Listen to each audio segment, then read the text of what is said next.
안녕하세요. TQQQ 연구소입니다. 어젯밤 WTI 원유 정상가가 배럴당 88.5달러, 하루 만에 5.7% 빠졌습니다. 배럴당 5달러 넘게 떨어지는 건 누군가가 무언가의 확률을 급격히 재계산했다는 뜻이에요. 그 무언가는 이란 핵 합의입니다. 그리고 이 유가 폭락이 어젯밤 월가의 속살을 완전히 갈랐어요. 에너지 섹터가 무너지는 동안 다우존스는 사상 최고치를 경신했고, 메타는 AI로 돈 버는 법을 처음 보여줬고, 연준 위원은 금리 인상 카드를 꺼내들었습니다. 하루에 이 모든 게 동시에 벌어졌어요.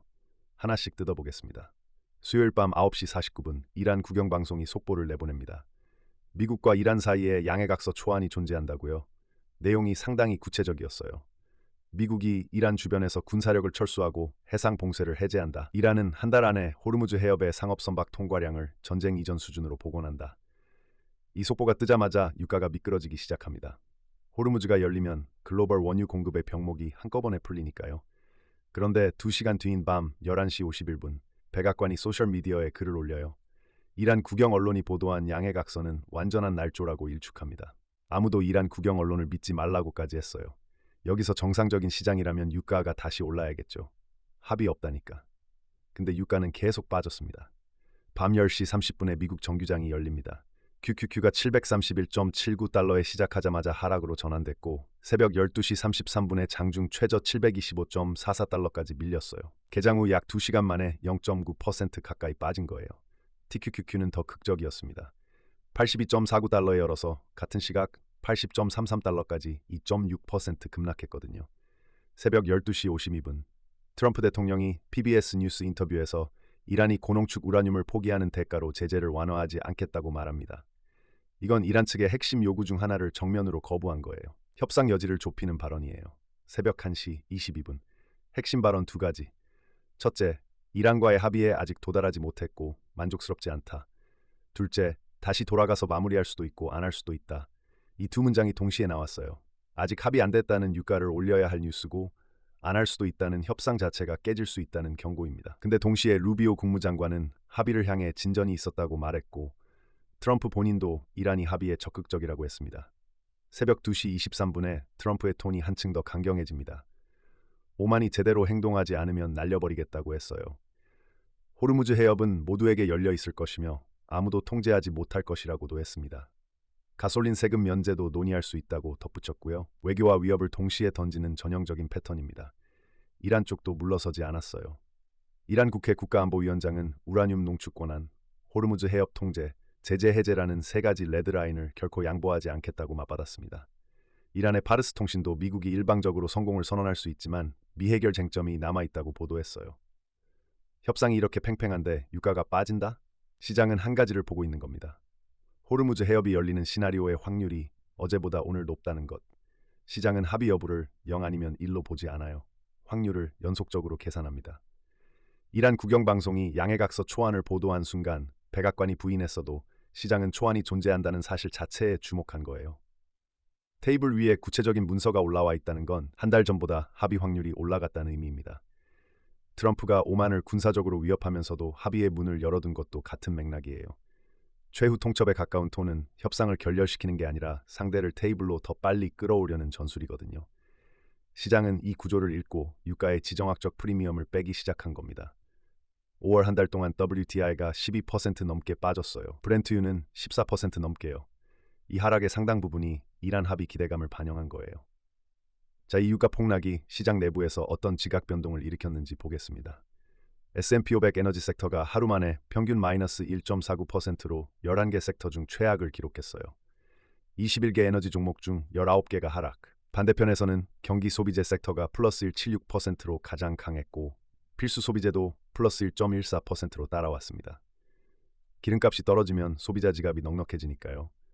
MGM 리조트가 플러스 9.1%로 경기 소비재 내 상승 1위, ST로더가 플러스 5.3%로 필수 소비재 1위, 유나이티드 항공이 플러스 6.3%로 산업재 섹터 내 1위, 전부 기름값 하락의 직접 수혜주들이에요. 이 힘의 차이가 지수에 그대로 나타났습니다. 다우존스가 56,644포인트로 사상 최고치를 경신했어요. 전일 대비 플러스 0.36%, S&P 500은 7,520으로 거의 보합, QQQ는 729.45달러로 마이너스 0.11%. 다우가 상대적으로 강했던 건 다우 구성 종목의 에너지 비중이 낮고 소비재와 산업 대형주 비중이 높기 때문이에요. 시장 전체의 체력을 보면 S&P 500 종목 509개 중 상승 231개, 하락 270개. 하락이 더 많았지만 상승 종목들의 폭이 더 컸습니다. 뱅크 오브 아메리카의 모이니언 CEO는 어젯밤 발언에서 5월 소비자 지출이 강한 경제와 일관된다고 평가했어요. 기름값이 떨어지면서 소비 여력이 살아나고 있다는 뜻인데 이게 소매 섹터의 강세와 정확히 맞물리는 거예요. QQQ 분봉을 좀 더 뜯어보면 개장 후 첫 1시간의 급락 이후 점심시간대인 새벽 1시 30분부터 3시까지 반등이 시작됐어요. 오후 초반에 회복세를 이어가면서 TQQQ는 80.33달러 저점에서 81.75달러까지 되돌렸습니다. 결국 TQQQ는 81.67달러의 마감, 전일 대비 마이너스 0.34%로 낙폭을 상당히 줄였어요. 시간 외에서는 82.1달러까지 올라오면서 장중 손실을 거의 만회했습니다. 반도체는 쉬어갔어요. 엔비디아 1.05%, 212.6달러, AMD 1.66%, 495.54달러. AMD는 5월 한 달간 37% 넘게 올랐거든요. 이 정도 랠리 뒤에 하루 이틀 숨 고르기는 자연스러운 거예요. 엔비디아도 밤 10시 30분에 212달러에 열어서 새벽 1시에 208.78달러까지 밀렸다가 오후에 213달러까지 회복하는 흐름이었습니다. 팔자보다는 눌림에서 사는 힘이 있었어요. IT 섹터 전체가 마이너스 0.38%로 하위권이었는데 69개 IT 종목 중 47개가 하락. 근데 그 와중에 애플러빈이 플러스 10.4%로 IT 내 1위를 기록했어요. 자, 여기서 어젯밤에 진짜 이야기 두 가지를 풀어야 합니다. 메타와 스노우플레이크예요. 메타가 플러스 3.74%, 635.26달러. 어젯밤 메타가 처음으로 AI 챗봇 유료 구독 서비스를 출시했습니다. 메타원 플러스가 월 7.99달러, 메타원 프리미엄이 월 19.99달러.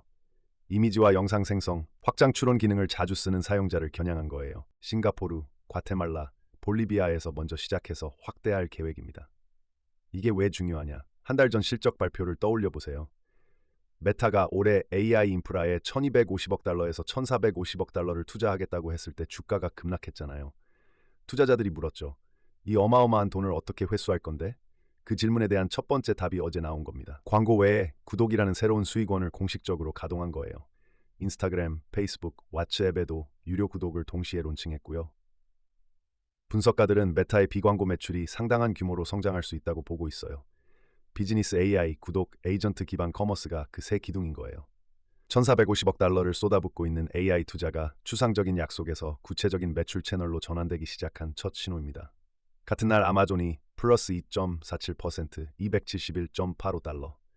아마존의 상승에는 별도의 불씨가 있었어요. 스노우플레이크가 AWS와 5년간 60억 달러 규모의 계약을 체결했습니다. 스노우플레이크가 아마존 클라우드의 자체 설계칩인 그래비톤 프로세서 위에서 AI 워크로드를 돌리겠다고 약속한 건데요. 여기서 흥미로운 건 GPU가 아니라 CPU 쪽 수요 이야기라는 겁니다. 에이전트형 AI 애플리케이션들이 대규모 데이터를 이동시키면서 범용 컴퓨팅 파워를 많이 잡아먹기 때문에 AI 시대의 CPU 수요도 함께 폭발하고 있다는 맥락이에요. 엔비디아 GPU만 AI 수혜가 아니라 아마존이 직접 설계한 CPU까지 AI 인프라의 핵심이 되고 있다는 거예요. 여기서 끝이 아닙니다. 스노우플레이크가 오늘 새벽 장 마감 후 1분기 실적도 발표했어요. 조정 EPS 0.39달러로 시장 예상 0.32달러를 크게 웃돌았고 총 매출 13.9억 달러로 전년 대비 33% 성장. 제품 매출은 13.3억 달러로 34% 성장인데 이건 스노우플레이크 역사상 가장 큰 분기별 매출 증가폭이에요. 연간 100만 달러 이상 쓰는 고객이 779개로 1분기에만 46개가 새로 추가됐습니다. 스노우플레이크 CEO 스리다르 라마스와미는 1분기가 분명한 변곡점이라고 선언했습니다. 연간 제품 매출 가이던스도 56.6억 달러에서 58.4억 달러로 상향했고 조정 영업이익률 전망도 12.5%에서 13.5%로 올렸어요. AI가 성장만 이끄는 게 아니라 수익성도 개선하고 있다는 뜻입니다. 스노우플레이크 주가는 시간 외에서 플러스 36.5%, 239.29달러까지 폭등했습니다. 정규장 종가 175.26달러에서 하루 만에 64달러 넘게 뛴 거예요. 원자재 시장을 좀 더 넓게 보겠습니다. 유가 말고도 움직임이 있었어요. 금 선물 정상가 온스당 4,481.9달러로 마이너스 0.15% 소폭 하락. 은도 마이너스 1.6%, 구리는 마이너스 0.35%로 거의 보합이에요. 금은 5월 들어 3% 넘게 빠졌는데 이란 합의 기대감이 커지면서 지정학적 긴장이 완화되고 그만큼 금에 대한 불확실성 수요가 줄어든 거예요. 반면 천연가스는 플러스 6.7%로 혼자 강했습니다. 에너지 내에서도 원유와 천연가스의 방향이 갈린 건 흥미로운 포인트예요. 자, 이제 채권 시장과 연준 이야기로 넘어갑니다. 이게 오늘 밤 시장 방향을 결정할 변수거든요. 연준 이사 리사 쿡이 어젯밤 발언에서 현재로서는 금리를 동결하는 게 올바른 조치라고 했습니다. 여기까지는 예상 범위 아닌데요. 다음 문장이 시장을 긴장시켰어요. 예상되는 디스인플레이션이 적시에 나타나지 않으면 금리를 올릴 준비가 되어 있다고요? 5년 넘게 목표치를 웃도는 인플레이션 뒤에 높은 물가가 가격과 임금 결정 행태에 고착되는 위험에 특히 주의하고 있다고 덧붙였습니다. 유가도 주시하고 있다면서 유가가 잘못된 방향으로 가면 문제라고 했어요. 연준 위원이 금리 인상 가능성을 공개적으로 언급한 거예요. 이건 쿡 위원 혼자만의 이야기가 아닙니다. 현재 연방공개시장위원회 투표위원 12명 중 최소 6명이 공개적으로 완화 편향을 버리고 중립 또는 매파적 입장으로 이동한 상태입니다. 절반이에요. 금리 인하 기대가 사실상 증발한 거예요. 근데 여기서 어젯밤에 유가 폭락이 다시 연결돼요. 쿡 위원이 유가를 주시한다고 했잖아요. WTI가 하루에 5.7% 빠졌으면 이건 인플레이션 압력이 한꺼풀 벗겨지는 긍정적 신호예요. 유가 하락이 지속되면 연준의 금리 인상 명분이 약해지거든요. 이란 합의가 성사되면 호르무즈가 열리고 유가가 추가 하락하고 인플레이션 압력이 완화되고 연준의 인상 시나리오가 멀어집니다. 반대로 합의가 깨지면 유가가 다시 치솟고 인플레이션이 재가속하고 쿡 위원의 경고가 현실이 될 수 있어요. 이란 협상 테이블 위에 문서 한 장이 나스닥의 금리 환경을 결정하는 구조인 겁니다. 10년물 국채 수익률은 4.48%로 소폭 하락했어요. 30년물은 5.01%. 유가 급락이 인플레이션 기대를 누르면서 채권 시장은 오히려 약간의 안도를 보여준 거예요. 700억 달러 규모 5년물 국채 입찰도 전해와 비슷한 수요로 무난히 소화됐습니다. 달러 인덱스 99.21 보합, 원달러 환율은 1,501원으로 13원 넘게 빠졌어요. 경제 체력을 보여주는 지표도 하나 나왔어요. 리치먼드 연방은행 제조업 종합지수가 5월에 13을 기록했습니다. 시장 예상이 4였거든요. 전월이 3이었고요. 3배 넘게 올라온 거예요. 출하량이 마이너스 2에서 플러스 16으로 역전됐고 신규 주문도 8에서 17로 2배 이상 뛰었어요. 고용 기대지수까지 7에서 23으로 급등했습니다. 제조업이 이 정도로 반등하면 경기가 약해서 연준이 금리를 내려줄 거라는 시나리오는 더 멀어지는 거예요. 경제가 탄탄하다는 건 좋은 뉴스지만 금리 인하를 기다리는 사람들에게는 나쁜 뉴스인 셈이에요. 재무부 베센트 장관도 실질 GDP가 최근 4분기 동안 2.7% 성장했다고 강조하면서 물가는 일시적이고 전쟁이 끝나면 유가는 낮아질 거라고 했습니다. 빅스는 16.29로 4.2% 급락했습니다. 연준 위원이 금리 인상을 꺼내들었는데 공포지수가 오히려 빠진 거예요. 9일 VX 13.27, 기간구조 콘텐고 SPY 풋콜 비율 0.88. 옵션 시장은 유가 하락이 인플레이션을 식혀줄 거란 쪽에 베팅하고 있는 겁니다. 이 모든 게 한 방향을 가리키고 있어요. 이란 합의가 되느냐 안 되느냐가 유가를 결정하고 유가가 인플레이션을 결정하고 인플레이션이 연준의 다음 수를 결정하고 연준이 나스닥의 방향을 결정합니다. 하나의 연쇄 반응이에요. $10,000로 시작한 계좌 현재 총 평가 금액 15,425달러입니다. 롱페이지 유지 중이에요.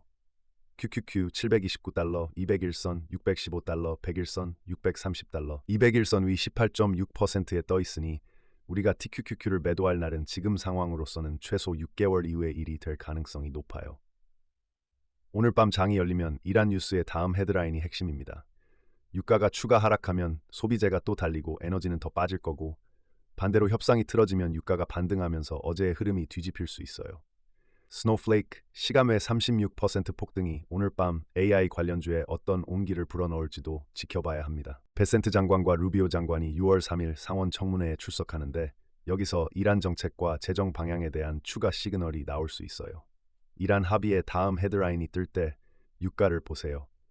유가에서 연준을 읽고 연준에서 나스닥의 방향을 읽으면 됩니다. 이런 시장을 보는 눈을 얻고 싶으시면 좋아요와 구독 눌러두시면 됩니다. 스노우플레이크의 실적 발표와 종목 분석 영상을 곧 멤버십 전용으로 올려드리겠습니다.